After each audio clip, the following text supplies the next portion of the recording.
Bismillahirrahmanirrahim. Assalamu alaikum class. Welcome to English grade 11 video lecture series, and I very warmly welcome you to Case Academy. Students, today we will talk about our students learning outcome, and this is going to be our lecture 8B, and we are going to cover this students learning outcome before you. This is related to reading and critical thinking. It means that we are talking about reading comprehension. So the SLO says that evaluate how authors use language, including the figurative language, considering the impact on the reader. And another thing is discuss others reading critically, taking account of their views. So students, language and specifically words that we use, they have a very good impact on the reader. And when we are talking about poetry, we have seen that the words are carefully curated and used so that the reader or the listener can feel the impact of these words. So there are some techniques, poetic devices. Figurative language includes figures of speech, which we have already seen, like simile, metaphors. We have poetic devices like alliteration. We have so many all these things at our disposal. And the poets always have these under their sleeves. They use them perfectly so that we enjoy their poems, we can read them clearly and easily, and we can memorize them for the longest time. Why? Because they are using figurative language to convey not only the surface meaning interestingly, but also the deep hidden meaning.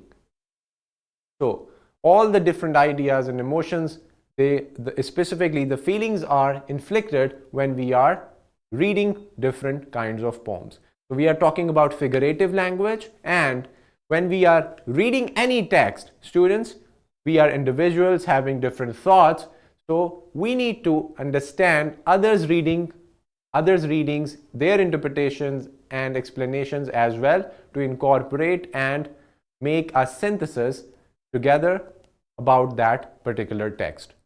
So this is what we mean by this learning outcome today. Here is your vertical linkage. And for the brainstorming session, students, think about it. How can words that are made up of letters simply, how they are so impactful, how can they leave a very good impact and a powerful effect on us? Have you ever thought about it? Think about your favorite poem. Think about your favorite dialogue. Now, why do you think that you have memorized the dialogue? Why do you like it? There's something about words that are very interesting. Let's see. Words can evoke vivid imagery and deep emotions such as sadness, joy, or happiness, or anger, and all of the other emotions that we have. When we are talking about imagery, students, when a scene or something, some idea is described to us, the words can actually make us visualize some images. Since we are visual learners, we learn better when we are seeing something. So when words are creating some pictures or images in our mind, this is what we mean by vivid imagery. Now, words can do that. They have the power of doing all these things.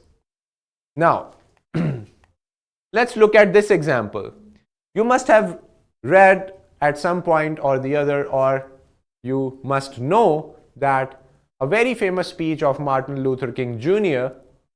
is over there. You can read it, you can watch it on YouTube as well. Now, that speech is iconic. It is very important and impactful. It is a speech with powerful example of how words can have a profound impact on individuals and society. Words have given us revolutions. They have changed the course of history. Such power words possess. Now, let's talk about figurative language. This is something different from literal language that we have, the denotative meaning. So when we are talking about figurative language, that language is having creativity. It has different tools. Two of them are actually figures of speech, where you have all the figures of speech that are used for making your speech or writing or your words strong. And then we have poetic devices that poets use in their different kinds of poetry. So these two things combined makes up a figurative language. It means that the meaning of these words, these things, should not be taken literally, but they are figurative. So they have something different. They have a different meaning and they give us a different kind of feeling and emotions. Now, let's talk about this into practice. We have some phrases over here. And we need to identify whether this phrase is having a literal meaning or is it a literal language or figurative language. For example, if I have the sentence or phrase, I'm so hungry, I could eat a horse. Now, we know that this is not literal. Nobody can eat a horse alone. So, this means that this phrase has something, it is conveying a different kind of a meaning. The language used over here is figurative. The writer is so hungry they could eat a large amount of food. This is what we mean by the phrase. So this is a figurative language used over here. And what figurative language? What figure of speech? We have used hyperbole, exaggeration, just to emphasize, just to tell the level of hunger that the person has. We say, I could eat a horse. Next up, we have this phrase. Now think about it. She is as fast as a cheetah. Again, this is figurative. Because if you take it up literally, that's not possible. Cheetahs run so fast that a human cannot match their speed. So it means we are trying to say the girl is very fast, so fast that the speed she runs is similar to that of a cheetah. Here we have used simile. And it is also like a hyperbole as well. So this simile contains exaggeration. Next up, that dog is a clown. It makes us laugh all the time. Metaphor is used. Direct comparison of the dog with clown because the dog is doing funny things just like a clown does. So it means the dog does things, the writer thinks are funny. This goofiness, this fun mood or the fun actions or activities, they are similar to that antics of a clown, a joker. He was late to dinner. Is it having a literal meaning or does it have a figurative meaning? So what kind of language are we using? Literal. He was late to dinner simply means that it is just saying the same thing. He was late to dinner. So this is a difference between figurative language and literal language. The difference is quite clear over here. Now let's move on. Here we have words, we have some sentences, and we are giving descriptions. This is literal description, and here we have the same thing but told with figurative language use. For example, grass looks green. Very simple. The surface meaning is clear. There's nothing hidden or deep inside it. But if we say the grass looks like spiky green hair, we are using simile because of the word like. We are doing comparison. So when we are doing comparisons, direct or indirect, when we are exaggerating, when we are comparing things, that means that we are giving figurative language vibes, or we are giving figurative descriptions. Sand feels rough, simple. But if I say sand is solid water, this is metaphor. The flower smells sweet. Simple literal meaning as it is looking, as it is. The flower has sweetest smelling petals in the world. This is hyperbole. because we are exaggerating. So this is the figurative description of the same thing. Grasshoppers make a high-pitched noise. It means the insect, grasshoppers, they are making noise. Simple. But if I say grasshoppers are fiddlers who play their legs, this is personification. We are personifying grasshoppers. So this is again a difference between literal descriptions and figurative descriptions. Figurative descriptions or language, they like to play with words. So it has creativity and mastery of language that we can see over here. Let's talk about the poem that you have in your book called Autumn, Underwater Autumn. Now, predict what the poem is about after reading the title. So students, if you read the title Underwater Autumn, it means that we are talking about the season of the oceans, the environment and atmosphere of water, which means underwater. Now, let's see. Now, this poem has a lot of figurative language used, figurative figures of speech. They have so many different kinds of poetic techniques and devices that are used. Now the summer perch flips twice and glides a lateral fathom at the first cold rain.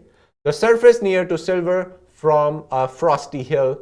Along the weed and grain of log he slides his tail. Nervously the trout, his stream-toned heart, locked in the lake, his poise and nerve disgraced above the stirring catfish, curves in bluegill dreams and curves beyond the sudden thrust of bass. Surface calm and calm act mask the detonating fear, the moving crayfish claw, the stare of sunfish hovering above the cold-stained sand, a sucker nudging cans, the grinning maskinonge. How do carp resolves the eel and terror here? They face so many times this brown-ribbed fall of leaves, predicting weather foreign as a shark or prawn, and floating still above them in the paling sun. So students, this poem has a semi-rhythm. It has not a full rhyme scheme, but it has a beauty of language. The language is so beautiful and descriptive, and literal description is not used, rather figurative description is used, and that's why when you will read this poem over and again, you will understand it better. So because we are dealing with figurative language, it is deep and full of hidden messages and implied meaning. So when you read the poem again, try to find out, is there a simile, is there a metaphor, personification, is there a hyperbole used, are there alliterations present or not? So there can be so many things that you can find. Your task is to find all these things in the poem. Now, why do we use figurative language? They can help the readers visualize writing, and then that writing is very interesting. This makes the writing interesting. The poem's imagery is precise and immersive, creating a vivid underwater scene. The poem that we have just read is using a lot of examples of imagery, vivid imagery. Clear images come in your mind when you are reading it, and you get lost into the world of the underwater, and you link it with autumn on the land, and that's how you make pictures and images in your mind. Next, if we talk about the poem's use of language, a figurative language is used. It evokes a sense of tension and anxiety as the fish navigate the changing environment, because we are talking about fish and how underwater autumn is creating an atmosphere for the fish to travel along and to reach to different destinations, reflecting the broader concerns of the time period regarding environmental change. Because environment is changing, water get polluted, the underwater world is affected a lot by human activities. So it makes the life of the underwater species difficult. So this poem portrays very well, and it creates and evokes an image in your mind so that you can actually understand it better. Now, here we have some questions. In the second stanza, figurative language is used to describe the crayfish claw and the sunfish hovering above the cloud-stained sand, and what emotions or atmosphere do these images evoke? They evoke an image of hardship and difficulty. So read the poem, try to answer these comprehension questions by yourself. Next one, where we will talk about how does the poet portray the sucker nudging cans and the grinning mesquinage, and what might these images symbolize in the context of the poem. We are talking about imagery, and this is figurative language we are talking about. So when we are talking about the phrase, the verse, the sucker nudging cans and the grinning mesquinage, we need to understand that what images are coming in our mind, and in what ways does the poet use weather, autumn, as a metaphor, describing it as foreign as a shark or prawn, and how does this contribute to the thematic elements of the poem. Now students, autumn is a very dry season, right? But water and the environment of the underwater is supposed to be very healthy, it is supposed to be clean and neat. But what if the two combine together? Then it will create problem for the species, the underwater animals, the fishes.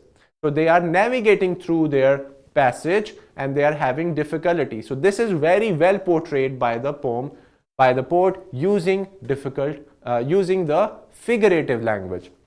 So try to answer these comprehension questions. These are higher order questions. Now you have to think about it, and then you answer whatever you are feeling when you are reading the poem. Now here, as an example, I have attached Henry Wadsworth Longfellow's poem called The Rainy Day. Now read these 3 stanzas of the poem, and what are we looking for? We are looking for figurative language, similes, metaphors, poetic devices. We are looking for figures of speech. So try to read this poem, take a screenshot, note it down, and then start working your way through the poem and focus on figurative language. Is it evoking an image in your mind? What are you feeling? What emotions are you having when you are reading the poem? Students, by solving that and doing that task, now I would like to introduce you with this simulation link that you can watch later on for more information and for your interest. We have a worksheet over here, figurative language worksheet, where you have to tell which technique, poetic device or figure of speech is used in this sentence or in this verse. I found her dancing like a leaf and singing like a bird. What technique is used? Is it simile, metaphor, personification, or hyperbole? Now you have to find out and point out all these figures of speech in these sentences. Next up, you have to choose a poem for the homework. Choose any poem, let's say Wordsworth, choose a poem of different poets, and identify the figurative language used. Identify the poetic devices, the figurative language, the figures of speech, and explain that how these devices contribute to the overall meaning and impact of the poem. How does it affect the meaning? And how is it different from literal language? It's your task to do that. So select a very interesting poem and start working. All these resources are there for your help. You will get the worksheet I displayed, the PowerPoint presentation, and also a skill sheet. All these are attached for your understanding, for your help. This is all about today's lecture, students. understanding figurative language. Now, figurative is something that you think about, and it is different from literal language or literal meaning of any word. So you have to strive for it, struggle hard to understand the figurative language. Read as many poems as you can, try to understand their rhyme scheme, their rhythm, and understand their poetic devices and how it is structured. This is all about today's lecture, dear students. I'm your instructor Zia Hamid. I'll see you in the next video lesson. I'm signing off. Till then, take care of yourselves. Allah Hafiz.